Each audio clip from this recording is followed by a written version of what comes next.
Primeiro Máquinas na Pan do ano e já começamos a acelerar forte em 2021 com a segunda parte do nosso especial Melhores Momentos de 2020 com os carros mais rápidos e caros do planeta. Você vai acompanhar junto com a gente as ações de marketing que as marcas fazem com seus carros nas ruas estreitas do Principado de Mônaco, nas pistas de corrida, no deserto com manobras radicais de um helicóptero, pilotado por Tom Cruise e nas montanhas geladas dos Alpes, com o Red Bull de Max Verstappen. Você vai acompanhar também o cenário de gravação do filme de lançamento da Lamborghini Aventador e os bastidores da filmagem de um dos maiores blockbusters da telona para os apaixonados por corridas e automóveis, Le Mans. O segundo capítulo da série de mobilidade urbana que produzimos nas ruas de São Francisco, na Califórnia, é também o destaque do programa dessa semana, com o especial Melhores Momentos do Máquinas na Pan 2020 que preparamos para você.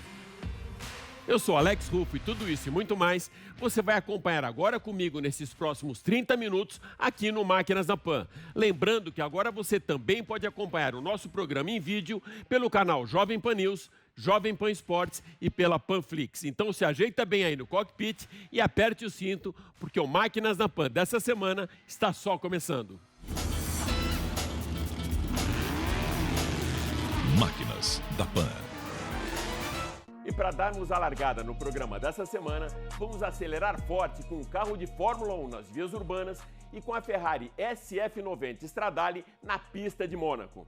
Não entendeu, né? Parece tudo invertido mesmo, mas foi exatamente isso que aconteceu durante esse recesso forçado da categoria provocado pela pandemia do coronavírus. Vamos lá.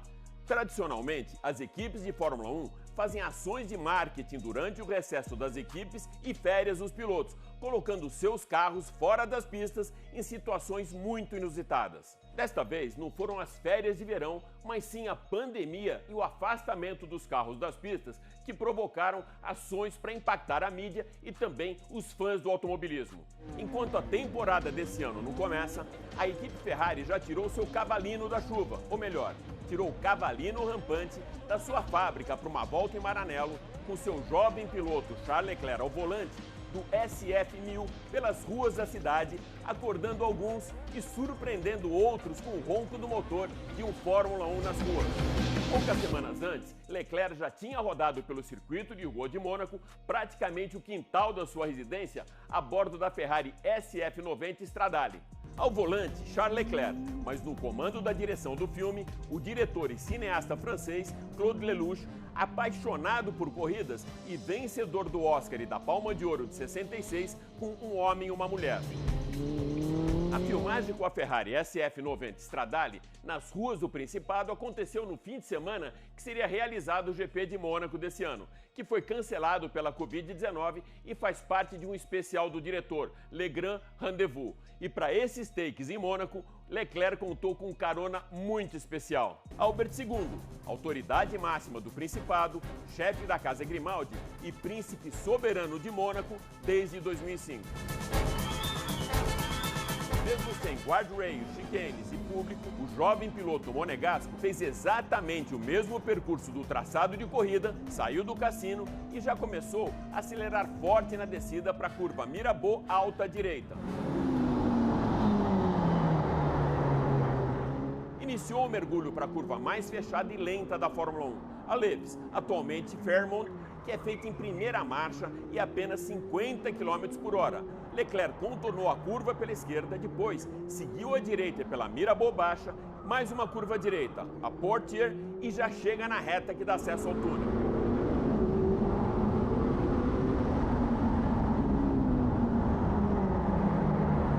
O mais novo príncipe da Fórmula 1 ao lado do príncipe de Mônaco percorreram o emblemático túnel do circuito. Logo na saída do túnel, a única chicane do traçado que já testemunhou muitos acidentes e algumas das mais radicais ultrapassagens da Fórmula 1. Leclerc chega agora na área mais glamurosa do circuito, a Marina do Principado, com aqueles iates de luxo, contorna a tabaque, as pernas da piscina e já entra na reta antes da rascaça.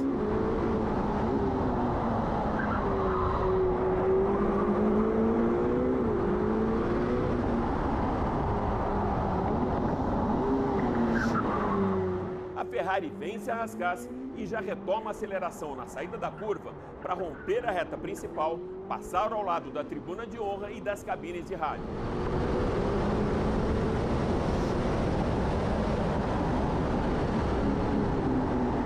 No final da reta, a curva que homenageia a padroeira da cidade, Saint-Devote, e a subida da Beau Rivage até a Massinet e o Hotel de Paris.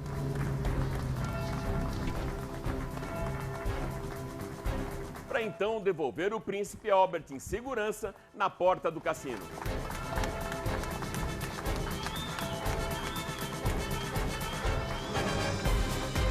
Ações como essa mostram a ousadia das equipes e também que o combustível de maior octanagem de um Fórmula 1 ainda é o combustível financeiro, um privilégio que se estende a outras duas equipes com maior orçamento na categoria, a Red Bull e a Mercedes. No final da temporada de 2019, com a chegada do inverno europeu, a Red Bull utilizou os Alpes austríacos durante o recesso de final de ano para colocar o seu carro de Fórmula 1 no gelo com Max Verstappen.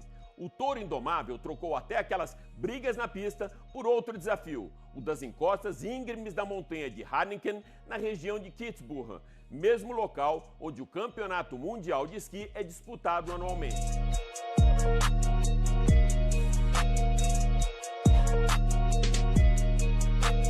Dos Alpes para a Califórnia, a equipe austríaca de Christian Horner aproveitou o intervalo das gravações do astro mais bem pago de Hollywood, Tom Cruise, para colocar em uma pista de corrida o protagonista de Missão Impossível e Top Gun para acelerar um Fórmula 1 a 300 km por hora na pista de Willow Springs, relembrando seus dias como piloto da NASCAR no blockbuster Days of Thunder, e depois para assistir uma demonstração do ator que dispensa dublês nos takes de ação do comando de um helicóptero com manobras radicais e total domínio da máquina. Tom Cruise se despediu do staff da equipe com um looping antes de voltar às filmagens de mais um blockbuster da franquia, Mission Impossible Ghost Protocol. Essas ações promocionais cheias de ação e aventura ajudam a promover a categoria e mantêm a Fórmula 1 na mídia, mesmo em época de pandemia. Um cenário apocalíptico, uma super máquina e os bastidores do seu lançamento. Acompanhe agora comigo um dos carros dos sonhos que apresentamos em 2020 para você aqui no Máquinas na Pan. Eu convido você para acelerar junto comigo um super esportivo que é objeto de desejo por todos apaixonados pelas máquinas italianas e que prima pelo design arrojado e excelente projeto aerodinâmico, o Lamborghini Aventador LP700/4.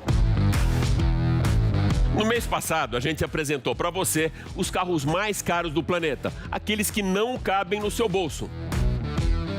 Eu vou mostrar para você a Lamborghini Aventador, que comparado àqueles de 100 ou 50 milhões de reais, é bem mais acessível. Custa apenas 4 milhões de reais. A apresentação desse hipercarro foi cinematográfica, com computação gráfica e cenário de apocalipse, uma mistura do mundo real com o mundo digital. O Aventador é o substituto do morciélago e mantém a tradição da homenagem ao touro da década de 90 como o animal mais indomável que já entrou na Praça de Touros, lá em Saragoça, na Espanha. Com produção limitada a 4.000 unidades, essa máquina usa a mesma suspensão dos carros de Fórmula 1 e chassis fabricados em fibra de carbono. O interior é muito sofisticado, sem perder a esportividade. Os bancos têm press-ponto amarelo e o pacote tecnológico passa pelo sistema de navegação, câmera de ré, com comando e um display inspirado no cockpit de um caça. Internamente, o conforto de um carro de passeio com materiais e acabamentos de carro de luxo e com o pé embaixo, a potência é revelada debaixo do capô. Um motor longitudinal de 700 cavalos, 6,5 litros V12, empurra o Lamborghini Aventador de 0 a 100 em apenas 2,9 segundos para atingir a velocidade máxima de 370 km por hora.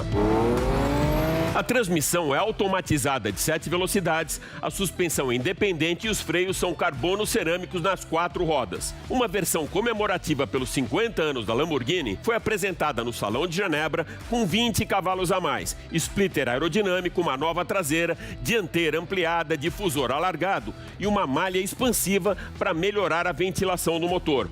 Capô, portas e paralamas frontais foram construídos em alumínio para redução de peso e ganho de eficiência energética.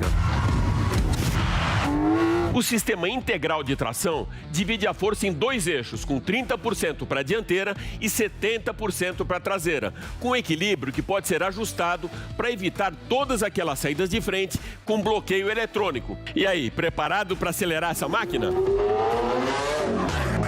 E depois, um teste de dupla velocidade. Foi dessa maneira que apresentamos para você o carro mais rápido do planeta, a Bugatti Chiron. Pronto para acelerar essa máquina? O mais caro, de 100 milhões de reais, você já acompanhou comigo aqui no Máquinas da Pan. La Voiture Noire, também da francesa Bugatti. Essa hipermáquina de velocidade surreal foi para a pista com o ex-piloto da Fórmula 1, Juan Pablo Montoya, e com Andy Wallace, piloto-chefe da Bugatti. Então, caso você ainda não tenha instalado o aplicativo da Panflix, faz isso agora. Os vídeos que tem a seguir são realmente espetaculares.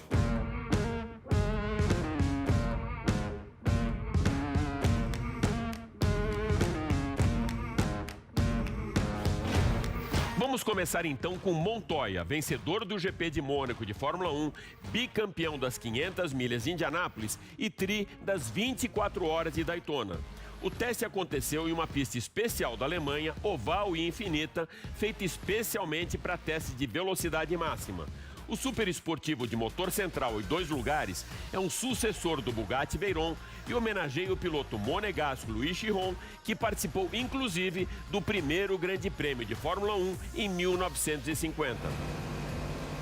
O motor de 8 litros, 16 cilindros em W, quadriturbo, é uma versão bem mais moderna daquele que equipa o Bugatti Veyron, com 1.500 cavalos de potência e torque máximo de 1.600 Nm, atingidos na faixa entre 2.000 e 6.000 rotações por minuto. 4 turbocarregadores trabalham numa configuração de 2 estágios, que recebe a incrível quantidade de 60 mil litros de ar no motor a cada minuto. Ao mesmo tempo, 800 litros de água por minuto circulam pelo coração dessa máquina para garantir o resfriamento do motor, garantindo assim uma potência extraordinária. Ao final do teste, o resultado: o piloto colombiano chegou à incrível marca de 400 km por hora em apenas 42 segundos.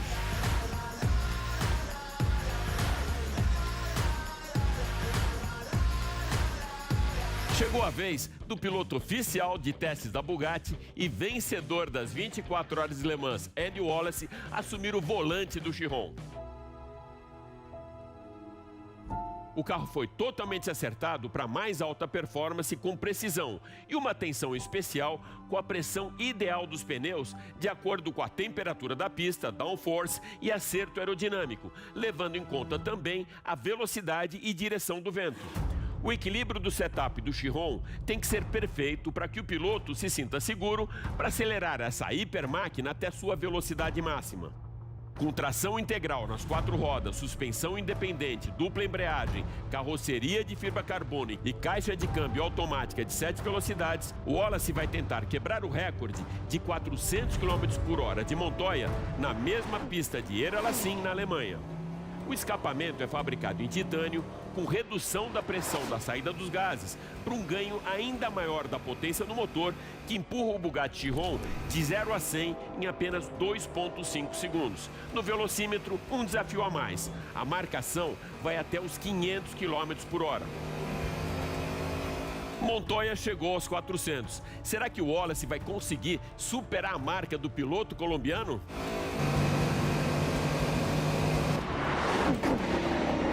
...400 unidades desse modelo já foram produzidas e mais 100 estarão no mercado a partir do final de 2021.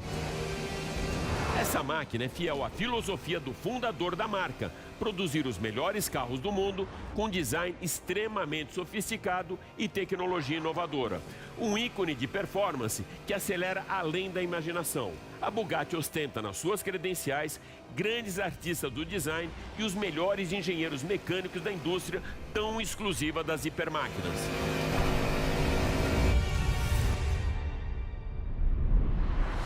Cada um dos elementos do carro remete o apaixonado pelos superesportivos à história da Bugatti, aliando tradição e inovações tecnológicas com state of art. A grade frontal em forma de ferradura e a lateral marcada em C são alguns dos destaques que assinam o projeto Chiron com uma identidade visual única. O sistema inteligente de gerenciamento das entradas de ar melhora a aerodinâmica do Chiron e o resfriamento do motor e freios. Os próprios faróis têm a função de entradas de ar para o resfriamento dos freios dianteiros. Fim de teste e muita comemoração. Guys, what a fantastic car. Ed Wallace bateu a marca de Montoya e registrou um novo recorde mundial de velocidade, 490 km/h. Para você tentar bater esse recorde, basta conseguir autorização para pilotar na pista da Volkswagen na Alemanha, ter vencido as 24 horas de Le Mans ou então uma prova da Fórmula 1 e ainda desembolsar 18 milhões de reais. O resto fica por conta da sua habilidade de piloto.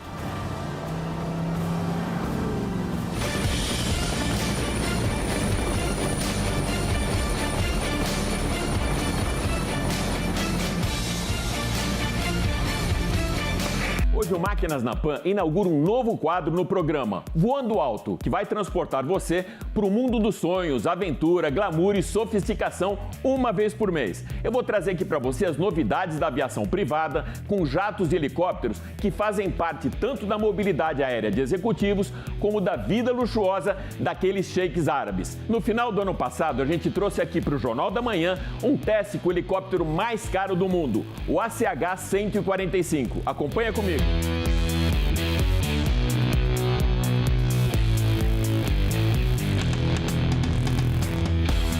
Você já deve estar acostumado com a super máquina que eu sempre trago para você aqui ao longo da nossa programação na Jovem Pan. Hoje a gente vai estar um voo bem mais alto juntos para conhecermos o AC-145, que é o helicóptero da Airbus que prima pela potência e excelente espaço interno.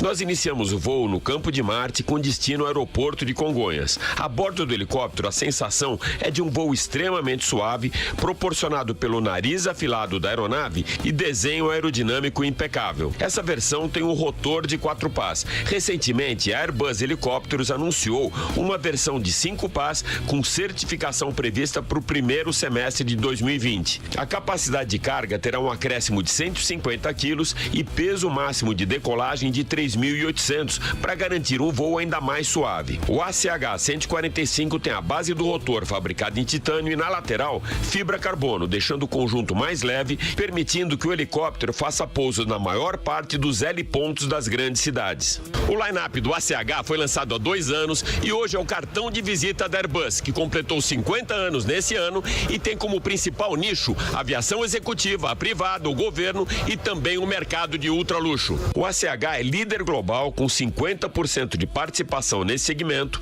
com o 135, 145 de biturbinas leves, o 160 de biturbinas médio e o monoturbina 125, que é o esquilo, líder global de vendas. O ACH 130, que na configuração Stylance traz um desenho inspirado nas corridas, tem acabamento leve adequado para voos de alta intensidade e transporte com conforto de primeira classe. Todos os modelos podem ser customizados com configurações que atendam o cliente e as operações de acordo com a utilização dessa máquina voadora. A cabine do 145 Line é muito espaçosa e flexível e pode ser configurada sob medida para operações executivas de alto padrão. O interior traz detalhes personalizados em couro perfurado e fibra carbono e a estrutura dos bancos é aparente em alumínio e pintura especial. No segmento, alguns atributos de tecnologia são traduzidos como conforto e segurança. O ACH 145 5045 Line é um dos tops da gama da Airbus Helicópteros e traz maior carga útil, manutenção simplificada, voo suave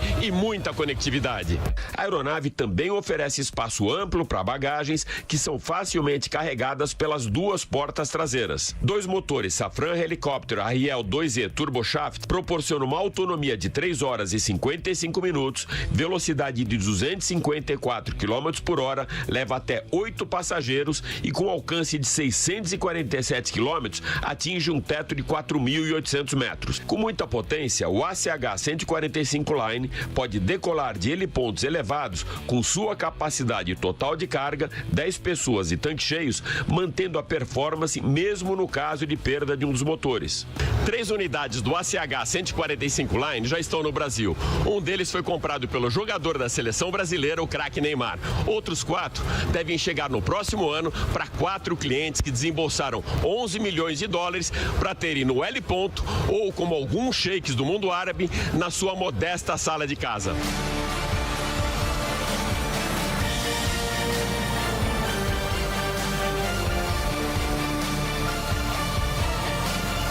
Em 2020, a Porsche comemorou 50 anos da sua primeira vitória nas 24 horas de Le Mans. Essa conquista histórica da marca alemã aconteceu no dia 14 de junho de 1970 com o Porsche 917. Um ano depois, a indústria do cinema levaria às telonas do mundo inteiro um dos mais icônicos filmes sobre corridas de automóveis, Le Mans. Good afternoon, ladies and gentlemen. On this circuit, the world's most famous motor race is run. For 24 hours each year, men and machines are put to the supreme test, speed and stamina. Então se ajeita bem no sofá, porque um dos maiores ícones de todos os tempos dos filmes de ação de Hollywood é o protagonista desse clássico das pistas, Steve McQueen. 55 carros, 110 pilotos e as 24 horas mais poéticas do planeta, Le Mans. Esse foi o tema escolhido pelo piloto e ator estilo rebelde de Hollywood, que dispensava dublês nas cenas de ação para curtir uma das suas maiores paixões, o cockpit de um carro de corrida. To the most famous motor car race in the world, the 38th running of the Grand Prix of Endurance and Efficiency, the 24 Hours of Le Mans. Com o sucesso de Bullitt, lançado em 1968, Steve McQueen levou a sua fama de rebelde das ruas para a pista e também para as gravações, com exigências para que Le Mans fosse fiel a uma das mais tradicionais provas do automobilismo mundial. O filme retrata o duelo entre o Porsche 917 e as Ferraris 512S, que marcaram o início dos anos 70 nas provas de longa duração. Com seus principais takes captados por 20 câmeras durante as 24 horas de Le Mans de 1969, o realismo com cenas de uma corrida de verdade foi preservado. Os atores só entraram em cena no ano seguinte, com as filmagens durante a prova de 1970, sem público e com captação de imagens mais fechadas nos carros e no pit lane.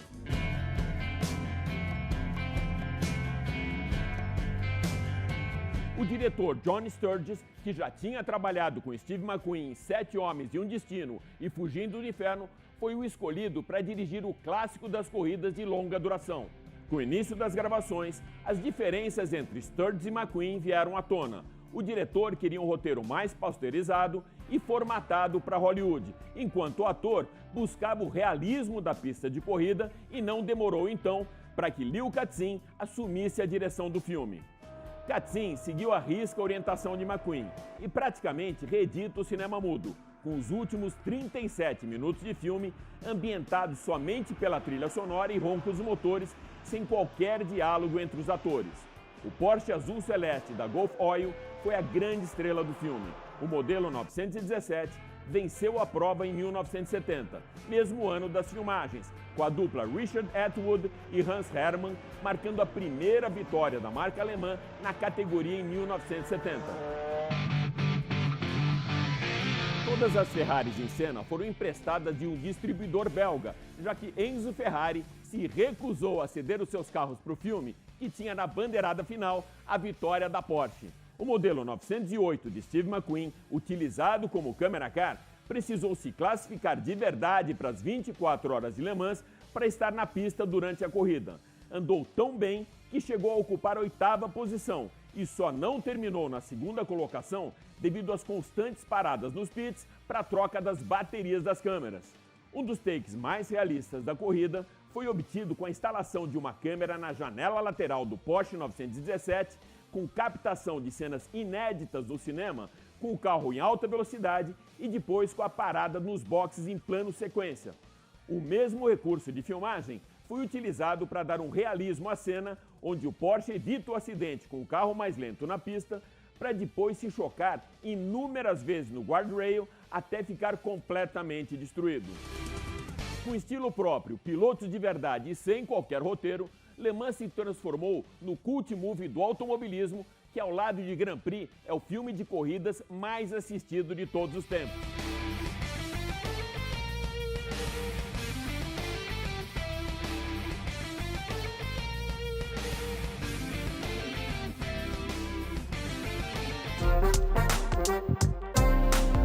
Na semana passada, nós demos a largada aqui no programa um especial sobre mobilidade urbana e clean air, produzido na Califórnia, com um paralelo bem legal entre os modais de transporte da cidade de São Francisco e a cidade de São Paulo.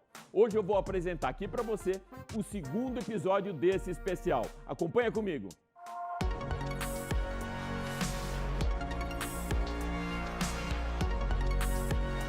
Exemplo de mobilidade urbana nos Estados Unidos, a cidade de São Francisco avança no processo de eletrificação com modais que vão além das ruas da mais charmosa cidade da Califórnia. A interligação entre cidades também entrou na onda da eletrificação, o Qualtrain, e com mais performance, eficiência, capacidade, segurança e confiabilidade, o projeto inclui uma total conversão da frota de trens movidas a diesel para elétricas, inclusive com uma extensão do serviço da área central também para a área da Baía de São Francisco. O programa de modernização na estrutura ferroviária prevê o aumento de performance, capacidade, segurança e confiabilidade através da eletrificação, com a troca integral dos trens movidos a diesel por elétricos e a renovação tecnológica completa, que envolve também as plataformas de embarque e estações. A exemplo dos automóveis elétricos, os trens movidos a eletricidade aceleram e desaceleram de forma bem mais rápida dos que usam combustível fóssil, melhorando a frequência e rapidez do serviço, com aumento de 30% na capacidade de transporte. O serviço público ferroviário da cidade de São Paulo também sofreu uma renovação completa recentemente. A CPTM, Companhia Paulista de Trens Metropolitanos, possui 273 quilômetros de malha ferroviária eletrificada, com 94 estações distribuídas em 7 linhas, que abrangem 23 municípios. O sistema beneficia diretamente 3 milhões de passageiros. Exemplo de tecnologia, até mesmo de automação, o metrô de São Paulo foi considerado o melhor meio de transporte da América Latina e, em 2015, classificado pela revista americana Business Insider como um dos melhores do mundo. Esse processo de emissão zero, tanto na cidade de São Paulo como aqui em São Francisco, tiveram início praticamente na mesma época, 150 anos atrás, com os tão icônicos bondes. Ícones de mobilidade em São Francisco, os cable cars são operados manualmente e lembram muito os nossos antigos bondes. Das 23 linhas criadas entre 73 e 1890, apenas 3 ainda estão em operação. 2 no centro da cidade e outra ao longo da California Street, mas ainda assim é o maior símbolo de pioneirismo do processo de eletrificação da cidade. Embora os cable cars também sejam utilizados por moradores da cidade, a grande maioria dos seus 7 milhões de usuários são turistas. Esses bondes manuais e puxados a cabo foram o maior gatilho para que em 1892 os bondes elétricos entrassem em operação na cidade. Em contínuo processo de evolução do ar limpo, desde 1935, São Francisco passou então a ter como maiores aliados da emissão zero os trólebus, que conseguiram cobrir a maior parte da área urbana da cidade e com muita eficiência. Eles são muito bem conectados à malha de trens e ônibus convencionais de São Francisco. Na cidade de São Paulo, os trólebus também evoluíram muito tecnologicamente. Atualmente, são 200 veículos em operação em 9 linhas. Os novos modelos têm piso baixo, corredores internos mais largos, baixo nível de ruídos e entregam muita segurança e conforto aos usuários, inclusive com alto padrão de acessibilidade. Com a macromobilidade precisando de uma solução de espaço e agilidade nas grandes cidades, foi a vez da micromobilidade entrar em cena, ou melhor, nas ruas. Com a dificuldade cada vez maior de espaço na grande cidade, a scooter e o patinete passaram a ser uma excelente solução de mobilidade, principalmente para transportes em curta distância. Nos horários de pico, uma cidade de grande porte como São Paulo registra uma média de 90 quilômetros de congestionamento, segundo a Companhia de Engenharia de Tráfego CET. Os números da FenaBrave, Associação das Concessionárias de Veículos, registram crescimento nas vendas de motos de baixa cilindrada e scooters, que correspondem a 90% do mercado de duas rodas no Brasil e permitem uma maior velocidade de deslocamento durante o trânsito parado dos grandes centros urbanos, com impacto direto de até 50% de redução no tempo de deslocamento dos seus usuários. Responsáveis por 96% das emissões de CO2, os automóveis a combustão são atualmente os grandes vilões nesse processo de zero emissão. São Francisco, Nova York, Madrid, Barcelona e Oslo já chegaram lá. Com a velocidade da micromobilidade nas grandes ruas e com o avanço da infraestrutura com uma regulamentação mais ajustada, a grande cidade de São Paulo também segue o mesmo caminho para alinhar todo o seu potencial com as grandes megalópolis do planeta. É isso aí. Espero que você tenha curtido o segundo episódio do nosso especial Melhores Momentos Máquinas na Pan 2020, mas vale lembrar que agora você pode acompanhar toda a nossa programação em vídeo no canal Jovem Pan News, Jovem Pan Esportes e também pela Panflix. Super obrigado pela sua audiência e até a próxima. Valeu! Máquinas da Pan.